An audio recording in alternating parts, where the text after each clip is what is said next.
now 8 kitchen money savers because we all want to save.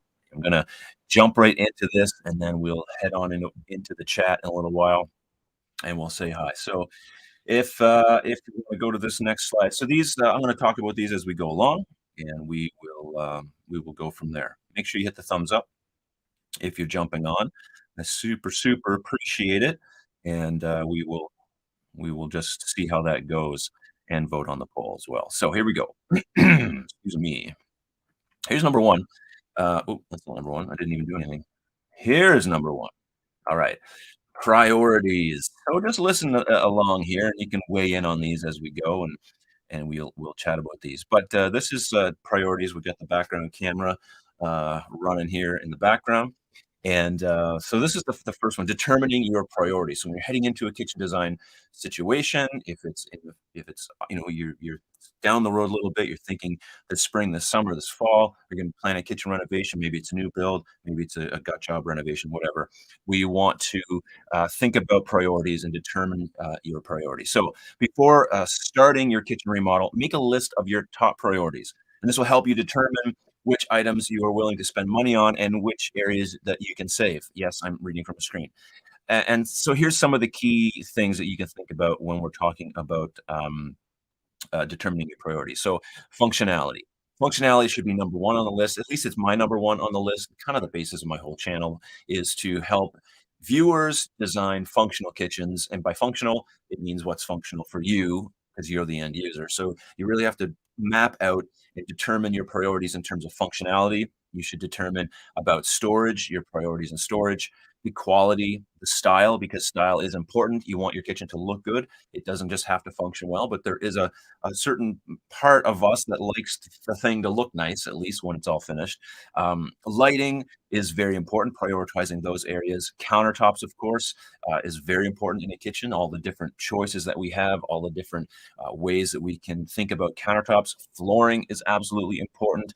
So a lot of important priorities, but we do have to set the tone for our upcoming kitchen renovation and kind of make a list of the things that are really important to us and things that are not so important to us. And this will come into play a little bit later, the level of importance when we're talking about other things like cost effectiveness or budget planning and different things like that. So setting these priorities in place is very important. Another thing would be your budget. That's something to consider. How much of setting a budget is a priority. I've been in contact with people that budget is not an issue. I've had clients in the past where there really was no budget. I did a kitchen, 2 hockey player brothers that both played in the NHL, and they were building these kind of attached homes. Budget really wasn't an issue.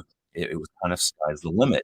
But for many of us, me included, that there's a particular limit we don't want to go over, and being sensitive to that and how much of a priority is that over something else that I might want. So it's important to determine that.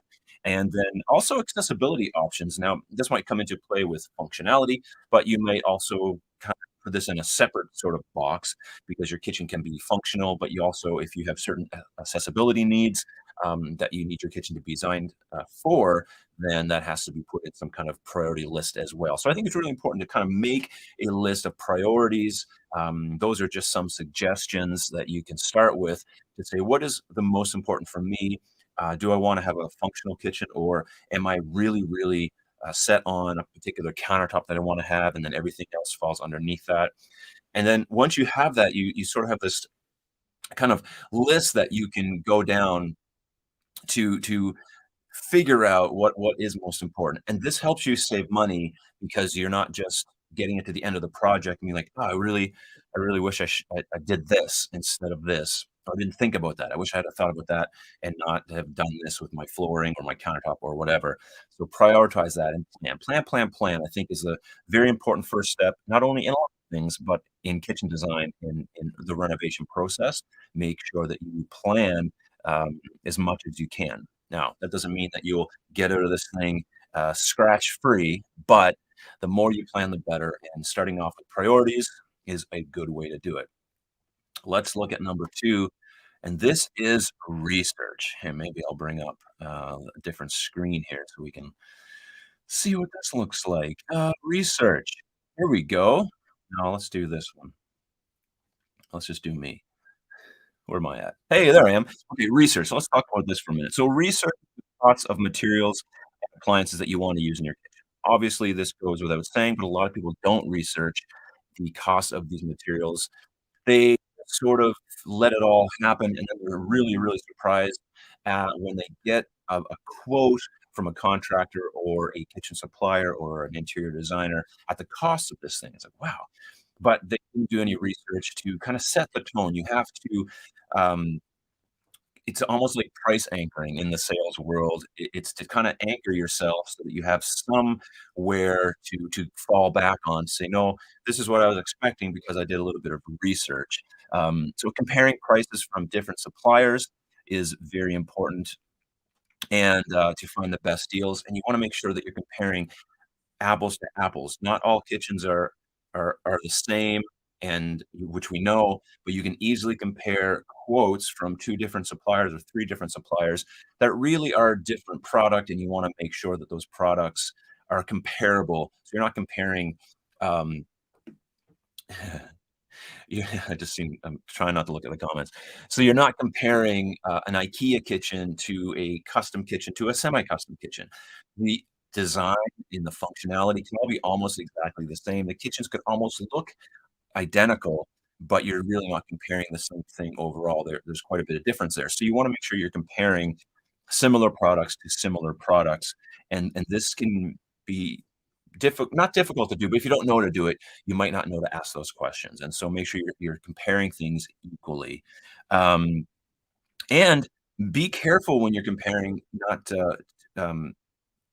make sure that the quotes, what you're comparing is accurate. So not only are you comparing apples to apples, so comparable brands or comparable quality of brands, but you're also comparing the quotes line by line almost to see if you're getting the exact same things in both quotes. Because one quote could look really good against another, but it's missing things that this one has, but it's in the details. So really mapping out the details and doing some research is important. Look up a cabinet. Prices. Go online to kinda get some idea of what are stock cabinets like. Go onto the IKEA kitchen planner and plan out lay out your kitchen. The IKEA planner is great, even if you're not using IKEA, just sort of map out your kitchen to get an idea of what it would cost as an IKEA kitchen. And then you can use that as a good reference to then move on to other brands that you want to compare with, so you have some kind of idea of what you're looking at. And I think this is really important. This is before you this is almost before you have a budget set. This is just the research stage, trying to get an idea of what, what a kitchen even costs. And that's a good way to do it. And then you can kind of use that as, a starting point. The same goes with countertops or flooring, all these things. Just research the pricing of these things so that you're not shocked. You don't have sticker shock later on down the road when you're trying to come up with the money for all the stuff that you just fell in love with because you're looking on Instagram or you're seeing it on Pinterest or wherever, and you've seen something in a showroom and you really love, but you have just no idea of the cost. So research, research, research is very important. How we travel. I'll take a short break and just say hi to you all in the chat here, because I wanna say hi. I see a lot of you here, and I haven't seen hi to you. So everyone who's in the chat, hi. Everyone who's watching live who's not able to chat or don't wanna get in there, hi. And everyone who's watching the replay, hi to you as well. Thanks so much for being here. And if you're watching on Facebook, hello. I'm out on Facebook. I know we have a mixture of people from all over, and so I just wanna thank you so much, for being on. And of course, I will say Jackie's in the house and she's back policing the joint here so that we can all be safe on the interweb. Thanks, everyone. All right, let's move on to the next one. If you have a question, I'll mention it now to wait till a little bit later when I ask if you have a question. And then you put a couple question marks before it so I know to look for it, and then I don't miss it while I'm chatting. So hey, there you go. Research is what brought me to MTKD. Well, that's good. I mean, hopefully my content can be a source of that and help people along. That's really the point. So that's awesome. Good news. So let's go to the next one. So research. So we have determine your priorities and we have researching the costs. The next one is this DIY. So this is a big player if you want to save money. You have to approach this one cautiously, but it is a way that a lot of people approach doing a project like this where they can save money on different things that someone else they pay to do or they do themselves. Um, Obviously, it's do it yourself, DIY. And so DIY projects can save a lot of money. Consider tackling of the simpler projects yourself, such as painting or installing new hardware on cabinets. I want to chat about this for a minute. Painting, yes, you can do. Installing hardware, I guess if you're just installing hardware, you can do that, but if you're doing a kitchen renovation and someone's installing the kitchen, I mean, just let them install the hardware. You're not really gonna save any money there, but where you will save money are on a couple other places for sure. One being, if you're installing a cabinet yourself, that's gonna be a huge money saver. But I don't recommend this one, and I don't say that lightly. I don't think it's something that you should tackle if you're not very familiar with how to install cabinets, unless you're not really concerned about the outcome being not professionally done. And you might be able to I can hang cabinets on the wall. I could get it looking pretty good, but I know there's just certain aspects of it that I wouldn't wanna mess up. So, you gotta sorta take this one with your skill level, but it is a way that you can save a lot of money is by doing it yourself and installing the cabinets yourself. But if you don't wanna do that, maybe you do have an RTA, ready to assemble type of cabinet, you could assemble those yourself because that's fairly a simple procedure. It's just time consuming and kind of tedious, but it's super I'm not gonna say super easy, but it can be done. That's definitely one way you can do it to save a little bit of money and then have someone else install that. Flooring is a pretty good job to be able to do on your own. I installed all of our hardwood flooring, and yes, I had some help, but we didn't have paid help. I had my dad helping me, and had lots of friends helping along the way. And Amy and I were up there Christmas morning, banging in flooring. So as long as you have a little bit of help, that's something that you can probably do on your own to save a lot of money. We saved a ton of money on our renovations just by installing the flooring ourselves. So that's a pretty good thing. And a lot of flooring is not challenging to install. Others are, but there's some that are pretty consumer friendly to install. So think about that. And of course, laminate countertop is another one. If you're going that way, and we'll talk about laminate in a minute as another money saver. But if you are going the route of laminate countertop, it can be installed by a good majority of handymen or handywomen or handy people. Without too many hiccups, and even, professionals who do it, sometimes they don't even do a good job. Sometimes it's just the guy down the road who's kinda like, does these little odd jobs, who just, has a little knack for that kind of thing, and, really gets it right. So that's another way that you can, save money by doing it yourself. You don't necessarily have to hire out for that, whereas a stone countertop, it's sort of implied that it's going to be, installed by the fabricator, one, to cover the warranty, and it's very, very heavy, not recommended that you tackle it yourself. Some people can do it, so I'm not saying no one can. So take that with a little bit of trepidation and, consider whether or not you wanna do some of your project yourself, and, go for it. It could be something fun, it could be something you and your friend or your spouse, your partner, whoever do together, and it can be, a really good project, or it could really cause a lot of arguments, so maybe don't do that. I don't know, it depends. You have to figure that one out, weigh it out yourself, but it has potential there to really save some money. Okay, let's go to the next one. If you're getting any value, please hit the like button, and I really appreciate it, and make sure you vote on the poll. Let's just have a quick look at the poll to see where we're at very quickly. Did you spend too much money on your kitchen? I really overdid it is at 29%. I'm a budget master at 60% now. Awesome. And I skimped on everything, 12%. Awesome. We'll keep an eye on people as we continue through the live stream. So determine your priorities, research the cost of everything, and then consider some DIY options. That's where we're at right now. Let's keep going, and we will see what the next one is. I got 8 of these, saving tips. If you haven't seen my last, video upload about saving money by blocking off your corner base, do check it out. It is an interesting one, and it really is doing well, which is nice.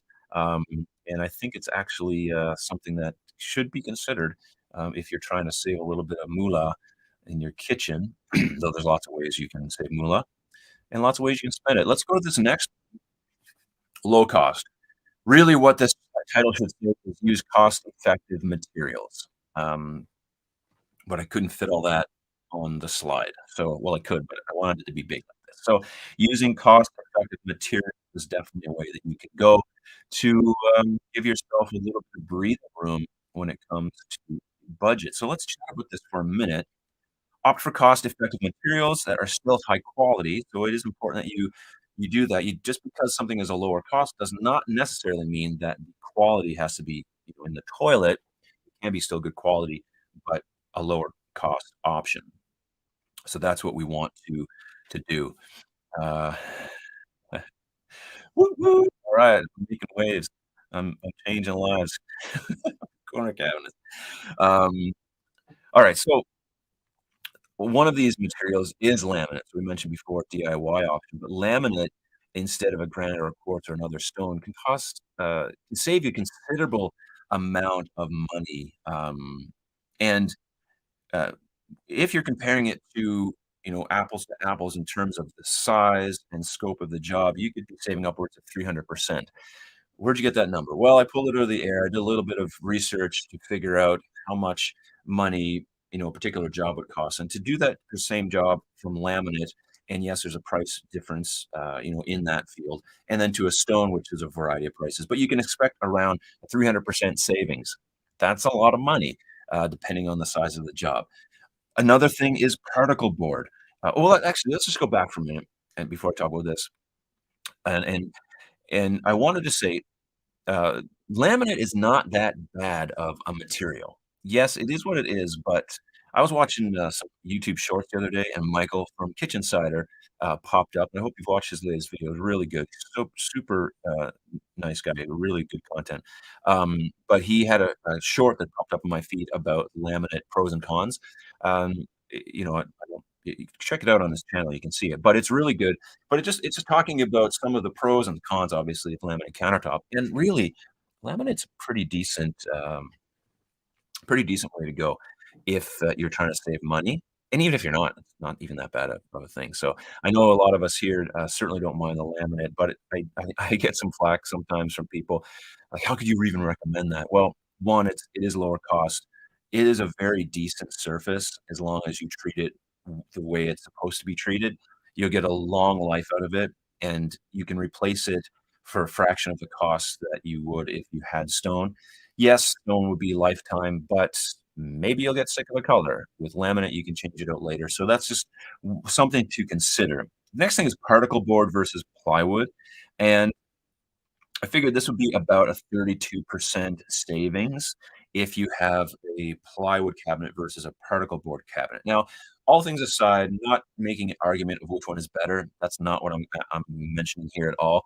But one does have a lower cost and arguably, in my opinion, just as good of a material to make cabinets out of. Okay, I know someone's screaming at me. I know if Matthew's out there, he's probably not liking that I said that. But in my opinion, and from my experience in the industry, laminate particle, cabinet grade particle board for making a cabinet is as strong, as durable, lasts as long, if it's treated with respect, of course, than plywood. Is plywood better? Yes, okay, plywood's better, but it does cost a lot more, and so just consider that. So, that's definitely a way to, and you know what? No, like, if you have plywood cabinets and you say that to me, like, that's awesome. If you have particle board cabinets, that's great. Is your kitchen functional? Does it look good? Does it service you? That's really the main thing. So, take that as a consideration.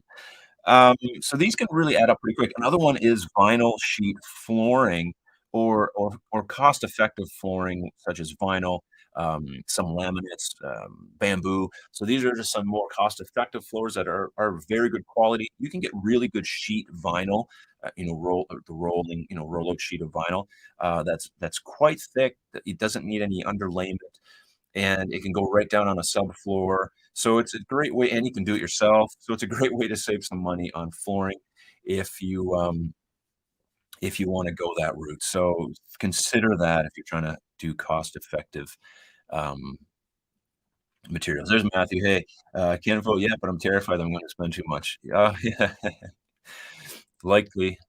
We we all we all tend to spend too much from time to time. So low cost options are definitely something we should be considering, um, if we wanna save money. This goes without saying.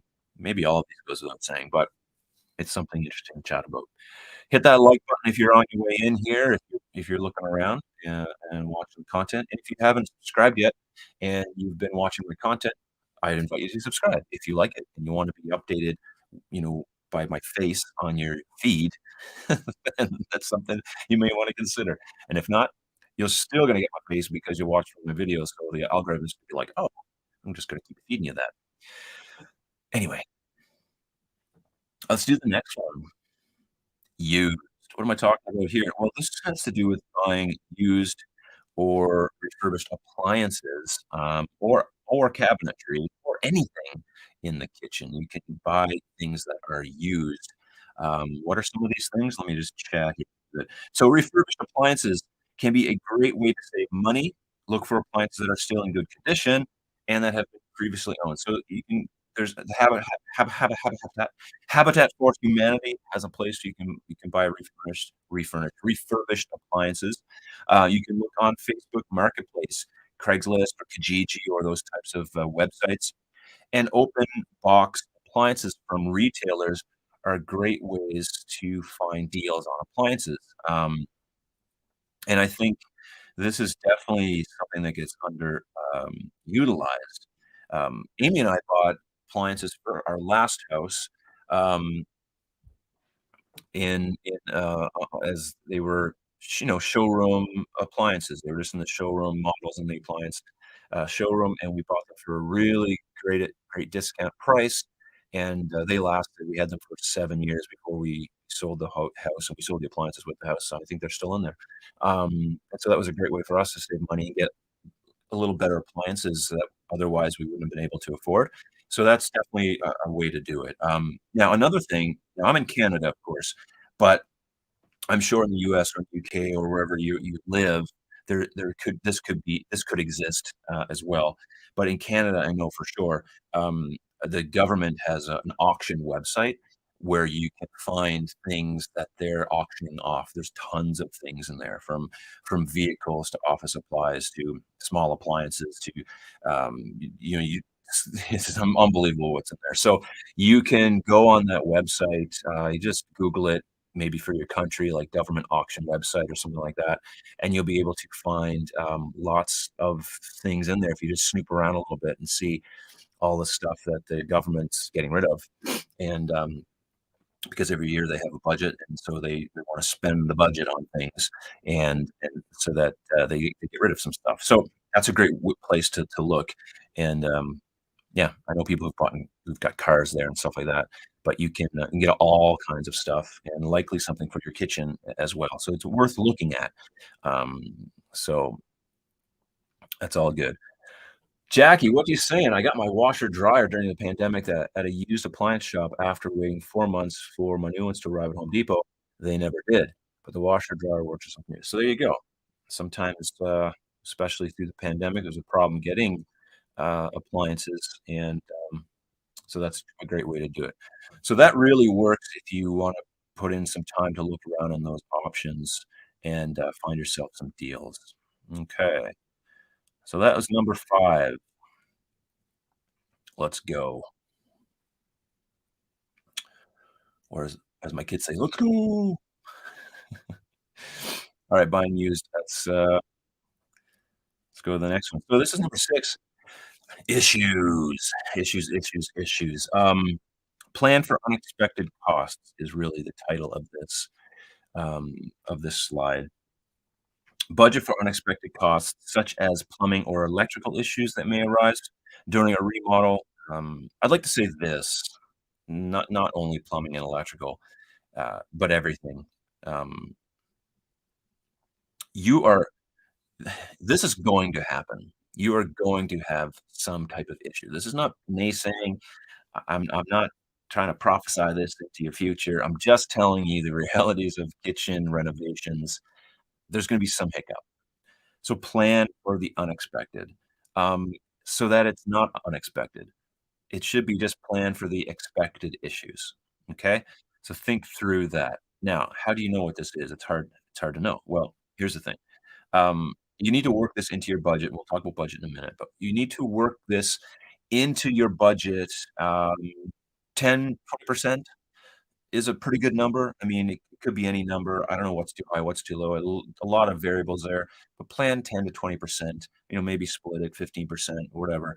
Um, is pretty reasonable. So then when you encounter low cost setbacks, because not all setbacks are major cost, you know, issues, but when you do encounter something that's low cost, problem, you have the money to deal with it, it's there, and if you get through it and there's really no issues, just little minor hiccups that don't cost a lot of money, maybe a little time, maybe just, a couple little things, you have some splurge money. You have money you can spend on something else that maybe you really want, an accessory or something else for some other part of your life, totally and completely. So it's definitely something worth looking at, is just figuring out some of those things that can happen. Um, when it comes to planning, you should never end up. I like this. I said it myself. This is my own brain here, but it's okay that I like it. When it comes to planning, you should never end up saying, "I thought that was included," or "I thought this was part of the package." So, this has happened quite a bit. Um, you get to the end of the package, you get to the end of the project rather, and there's certain things that are missing that you thought should be included, but they're not, and then you want them included, and they're gonna cost extra, and you're like, "Well, I thought this was gonna be included. I thought this was part of the deal." You should never, ever end up in that situation. This is what you should be saying at the end of it, is, "No, I know that this is included because I have the documentation, I did the research, I have all the quotes, I have everything listed here that you said right here that you were gonna do this." Make sure you have all your ducks in a row when it comes to this so that those things aren't unexpected. This happened to me one time, and, we finished. I mentioned this before on maybe a live stream, but I finished a project with a client, and they didn't have the door style that they thought they were getting, and it was an upgrade to go to this particular door style, and, they said, "Well, I thought this was what I was getting," and there was nothing anywhere written down anywhere other than just their they thought that's what they were getting. Um, and so we had a problem because I didn't have anything that says that's what you were getting, but you certainly thought that. Ended up giving it to them because at the end of the day, like, it's not worth having someone spread something bad about you out there, saying that you did something that you did or didn't do. You just fix it, that's my approach at least. But if they had have had, some kind of documentation saying, "No, Mark, you said it right here. This is what we're getting." But, "Oh, okay. Obviously my problem. Obviously, I'm the one who made the mistake, so let's fix that." It's just important that you do that so you're not confronting someone saying, "Well, I thought this was part of the deal. You caught me your contract, or I thought." No, make sure you have it all. Know exactly. KNOW. Know what you're getting so that, you don't have some of these unexpected issues arise. I hope that makes sense, and, that's definitely one that you should work on. What are things that can go wrong? Just about everything and anything, and some things you can't plan for, and some things you can, some things you can mitigate, some things you can, maneuver around so that they don't happen, and then some things are just completely out of your control. Having contingency in the budget is important, and expecting for that so you're not disappointed or upset when it does happen. Hit the like button for that. That was definitely worth it. You will be thanking yourself later when you're like, "Oh, yeah, I knew that was gonna happen." And, everyone's like, "Why are you so cool about this? How come you're not totally upset?" Well, because it was part of my contingency plan. I figured something like this would happen, and it did, so it's not that big a deal. Not less disappointing, just less a shock to the system, less anxiety inducing because you were ready for it. Yeah, don't just know, have it in writing. So by having in writing, because you have it in writing. So that's really important and a good point. Make sure you do have it in writing. Don't leave it up to, "I thought this was included." Never a good thing. All right. So far. We have determining your priorities, researching your costs, considering DIY options, using cost-effective materials, buying refurbished, used appliances, cabinets, etc., planning for unexpected costs. The seventh one is the one that we all can get messed up on and part of today's poll, and that is the budget. The budget. Stick to your budget. Well, easier said than done, Tobin. Um, Not always a possibility. But according to the poll, 59% of you still are budget masters. So I'm talking to a really good group here of people who know how to stick to a budget. Let's chat about it. Um, so once you've created a budget, stick to it. Goes without saying, but challenging. Avoid making changes to the design or material that will increase cost. Um, this is where the research becomes very important. This is where designing your kitchen beforehand and really knowing what you want, planning out your priorities, of functionality, of storage, of countertop, of accessibility, of all these things is really, really important so that when you're planning out your budget, you'll know what to include and you'll avoid having to make changes later on. Changes cost money, and we always want to avoid them as much as possible. Great question by Matthew here. Has anyone ever renovated had a renovation finishing under budget? I know I has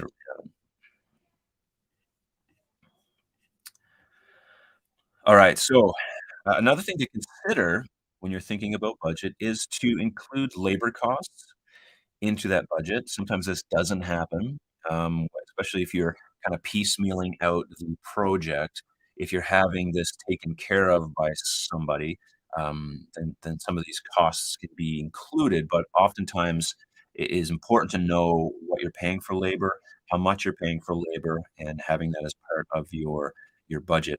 An easy way to think about labor, and this isn't for everything, for everyone, or at all times, but it's sort of a way to get your mind around it is just to double your material costs. So whatever it is, your materials are double that will give you a good idea of what labor would cost, and then it gets you thinking, wow, labor is expensive, and it really is, and, that's fine because someone's making a wage by doing this, so I don't have any problem with that.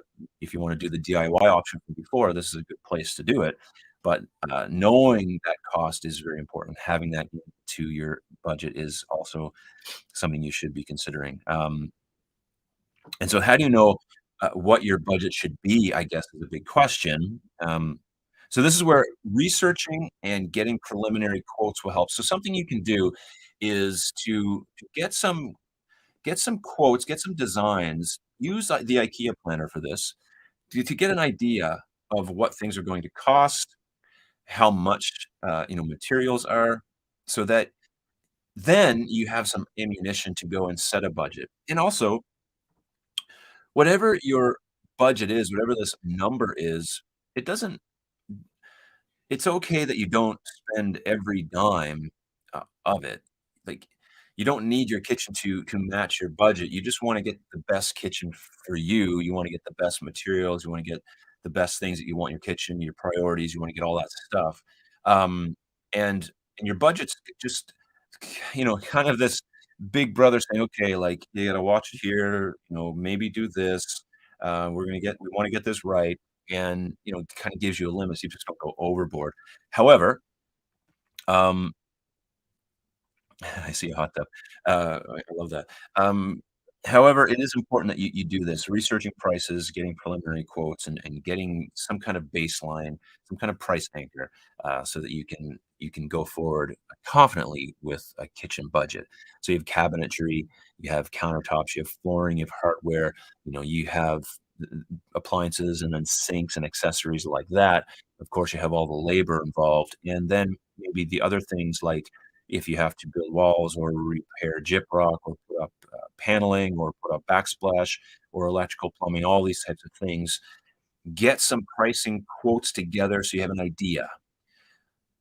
Before you even have a budget, maybe you have an idea in mind, but it gives you an idea of what all this is going to cost. And then you can take the money amount that's in your brain or in your bank account more reasonably, or what you're gonna lent to you, and start start crossing over these things so that you can get the things that you want within that kind of that price point. Um, and this is where the planning stage really is important. So make sure that you're planning, getting a budget that works for you, sticking to the budget, having contingency in that budget, and doing the best you can to stay to that. Now, I've of course had, like I said, clients without any budget at all. Um, Very easy to work with in terms of you don't have to worry about what you're giving them. They're just everything's a yes, basically.